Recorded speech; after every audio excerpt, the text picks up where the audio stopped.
Hoy, kung naramdaman mo na ang kaba o pagkabahala, hindi ka nag-iisa.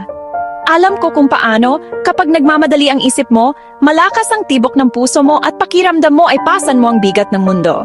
Pero may talata sa Biblia na nakatulong sa akin at sa milyon-milyon pa. Ito ang Filipos 4:6. Ipaliwanag ko sa'yo, hindi lang salita sa papel, praktikal na gabay para kapayapaan. Nagsisimula ito, huwag kayong mag-alala sa anumang bagay. Hindi ibig sabihin yan magkunwari o balewalain ang problema. Ibig sabihin, huwag hayaang kontrolin ng pagkabalisa ang isip o puso mo. Ito ay pagbawi ng iyong kapangyarihan.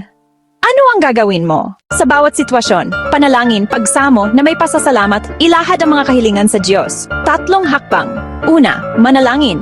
Panalangin, tapat na usapan mo sa Diyos. Pangalawa, magsamo, humingi ng tulong. Maging detalyado, isabi ang totoong nagpabalisa sa'yo.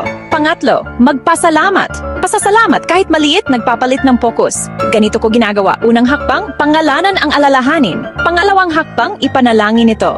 Pangatlo, maging detalyado, trabaho, pamilya, kinabukasan. Pang-apat, magpasalamat para sa maliliit na biyaya. Resulta, gumagaan ang pakiramdam. Hindi nawawala lahat ng problema, pero hindi ka nag-iisa.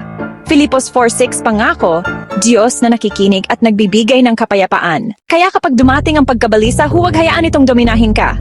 Manalangin, humingi, magpasalamat.